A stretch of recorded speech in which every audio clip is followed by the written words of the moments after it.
ये सब साइन हैं प्रभु यीशु मसीह को जो दिए गए हैं। बहुत गहराई है इसके अंदर कि यीशु मसीह के जन्म पर ये भेंट क्यों दी गई हैं।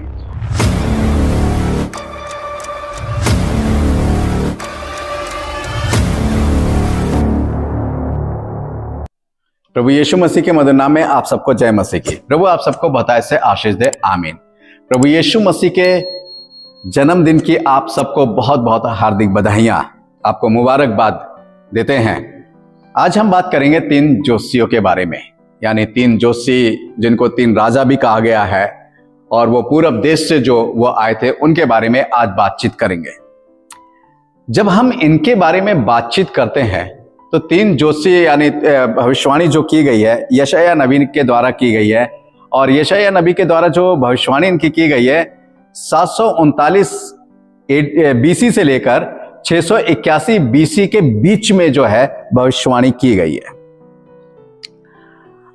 हमारे मसीह समाज के अंदर बहुत सी गलतफहमियां हैं।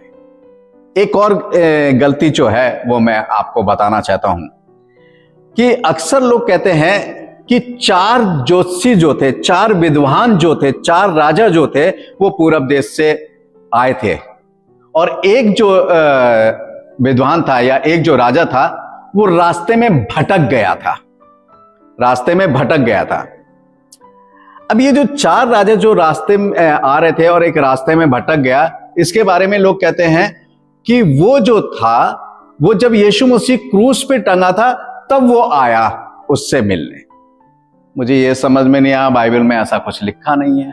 अगर वो आया तो लाजमी बात है कि भेंट भी लाया होगा, तो वो कौन सी भेंट लेकर चला, क्या भेंट लेकर चला, यानी कुछ ना कुछ गड़बड़ियां जो हैं वो हमारे मसीह समाज में जो है वो खास तौर से जो परमेश्वर का वचन है उसके अंदर जो है वो मिलावट की गई है। और पौलुस एक बात कहता है कि हम परमेश्वर का वचन जो है मिलावट का वचन नहीं सुनाते हैं, या मिलावट के साथ परमेश्वर के वचन को नहीं सुनाते हैं। देखिए, परमेश्वर के वचन में किसी भी प्रकार की कोई मिलावट नहीं होनी चाहिए। पहली बात तो 3 जोशियों का भी नाम नहीं लिखा हुआ है। वहां लिखा है कि कुछ जोशी जो थे, कुछ विद्वान जो थे, कुछ राजा जो थे, वो जो थे उस तारे का पीछा करके यीशु मसीह का दर्शन पाने के लिए वो आए, और उनमें से 3 ने अपनी अपनी जो भेंटें थी वो दी है।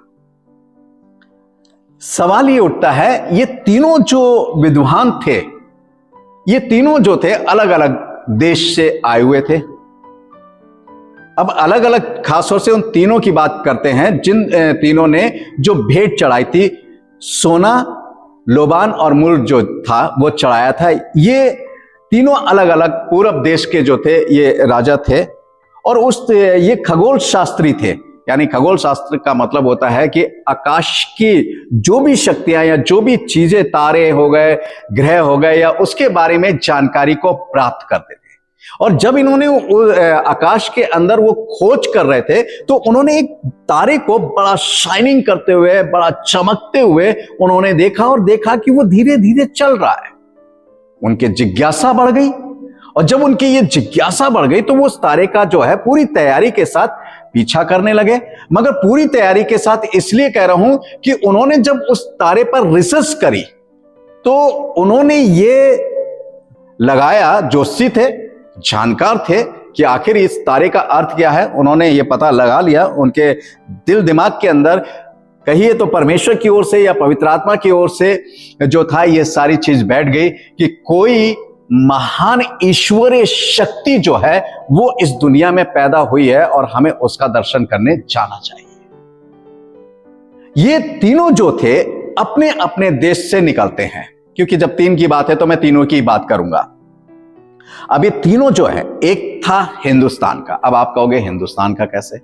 क्योंकि हिंदुस्तान का इसलिए कहा जाता है क्योंकि हिंदुस्तान उस समय सोने की चिड़िया कहा जाता था। बहुत खजाना, बहुत सोना, हीरे जवाहरात जो थे बहुत हिंदुस्तान के अंदर था। सोने की चिड़िया उसको कहा जाता था। इसलिए जो सोना लेकर जो चला है, और वो हिंदुस्तान का जो जोशी था या राजा था या खगोल शास्त्री था, वो जो था वो सोने को लेकर जो है लेकर चला है। और वो सोना लेकर क्यों गया? क्योंकि एक राजा के लिए सबसे उत्तम भेंट जो होती है वो सोने की, वो उसको ये मान बैठा था कि कोई महान राजा जो है वो पैदा हुआ है। दूसरा जो है यूनान से चला था। यूनान के अंदर क्या होता, लोबान जो है सबसे उत्तम लोबान यूनान के अंदर मिलता है। और यूनान का जो शास्त्री था या विद्वान था या राजा था, वो लोबान लेकर चला है। और एक लोबान जो है वो किसको भेंट चढ़ाई जाती है? ईश्वर को। जो ईश्वरीय पद्धति में पैदा हुआ या जो ईश्वर है उसको लोबान जो है वो भेंट चढ़ाई जाती है। अब तीसरा जो है वो मिस्र से चला। अब आप कहोगे भाई मिस्र से कैसे चला? मिस्र से इसलिए चला क्योंकि मिस्र के अंदर जो मुर होता है, यानी जब जो डेड बॉडी पर लगाया जाता है, आपने देखा होगा जो ममीज वगैरह बनती हैं वो मिस्र के अंदर ही बनती हैं। यानी जो मर जाता है उसके लिए जो है वो मुर वगैरह और भी मसाले लगाए जाते हैं, जिससे जो होता है वो बॉडी सड़ती नहीं है और उसमें बदबू नहीं आती है और वो सुरक्षित रहती है। तो यीशु मसीह जो है उसने ये पता लगाया ये महान राजा या ये ईश्वर जो पैदा हुआ है लोगों के पापों के बलिदान के लिए हुआ है, इसलिए वो मुर लेकर चला कि उसको मरना है। ये सब साइन हैं प्रभु यीशु मसीह को जो दिए गए हैं। बहुत गहराई है इसके अंदर कि यीशु मसीह के जन्म पर ये भेंट क्यों दी गई हैं। और ये तीनों जो थे अपने अपने देश से जो है वो चले हैं। अब अपने अपने देश से जब चले हैं तो ये कहां आकर मिले? ये अरब के रेगिस्तान में मिले। अरब के रेगिस्तान में एक बहुत बड़ी संख्या में उस समय जो था कोई बहुत जलसा या कोई चीज मनाई जा रही थी और इन लोग जो थे इन्होंने अपने तंबू जो थे आसपास लगा लिए। अब जब तंबू आसपास लगा लिए तो नेचुरली बात है कि हम लोग जब आसपास कहीं ट्रेन में जाते हैं या बस में जाते हैं, हमारे आसपास बैठते हैं, हम लोग एक दूसरे का परिचय करते हैं और भाई आप कहाँ जा रहे हैं, आपका क्या नाम है, क्या है। बड़ी अच्छी बात हो जाती है कि सफर जो है बड़ा लंबा कट जाए, जो होता है वो आराम से कट जाता है। तो ये जब तीन थे इन्होंने भी आपस में परिचय करा, तब इन्होंने कहा कि जब हमारा मकसद एक है, हमारी दिशा एक है, तो हमारा लक्ष्य एक है, तो हम तीनों क्यों ना यहां से एक साथ चले। वहां से वो तीनों जो थे अरब के रेगिस्तान से एक साथ जो है वो यरूशलेम के लिए निकलते हैं, उस तारे का पीछा करते करते। और मैं आपको एक चीज ये बता देना चाहता हूं, ये सिर्फ मत्ती की इंजील में ही नहीं लिखा है, यानी मत्ती 2 अध्याय में नहीं लिखा है कि वो तारे का पीछा करते करते गए, परंतु इसकी भविष्यवाणी जो है वो की गई है। जैसे मैंने आपको पहले ही बताया कि यशायाह नबी के द्वारा जो है इसकी भविष्यवाणी की गई। मैं आपको वो पद भी दे देता हूं और पढ़ लेते हैं। यशायाह 60 अध्याय और उसका 6 पद, जरा ध्यान दीजिएगा। तेरे देश में ऊंटों के झुंड और मिधान और एपा देशों की सांडनियां इकट्ठी होंगी। शिवा के सब लोग आकर सोना और लोबान और भेंट लाएंगे और यहोवा का गुणगान बाद आनंद से सुनाएंगे। देखिए क्या बात है, यहां पर जो है वो भेंट जो है वो लाएंगे और यहोवा का गुणगान बाद यानी महिमा जो है वो सुनाएंगे। और ये सारी चीजें जो थी वो हुई हैं। यहां पर लिखा हुआ ना, जब आप मत्ती 2 अध्याय उसका पहला पद पढ़ेंगे कि पूर्व से कई जोशी जो थे वो यरूशलेम में आकर पूछने लगे। क्या पूछने लगे? कि यहूदियों का राजा जो पैदा हुआ वो कहां है। यहां पर जो है बड़ी ध्यान देने की बात है और इसको समझने की बात है। और ये यशायाह की ये जो भविष्यवाणी है ये यीशु मसीह के जन्म पे जो 4 BC में हुआ उस समय पूरी होती है और परमेश्वर का वचन जो है इस बात को बताता है। परंतु यहां मत्ती 2 अध्याय उसका 11वां पद जब हम पढ़ेंगे कि वहां पर क्या लिखा हुआ है कि उन्होंने उस घर में पहुंचकर उस बालक को उसकी माता मरियम के साथ देखा और मुंह के बल गिरकर, देखिए जो बात यशायाह नबी कह रहा ना कि उसकी महिमा करेंगे, उसको दंडवत करेंगे, उसका गुणगान बात करेंगे, आनंद के साथ उसको सुनाएंगे, यहां पर उसकी महिमा जो है वो करने लगे। क्या करने लगे?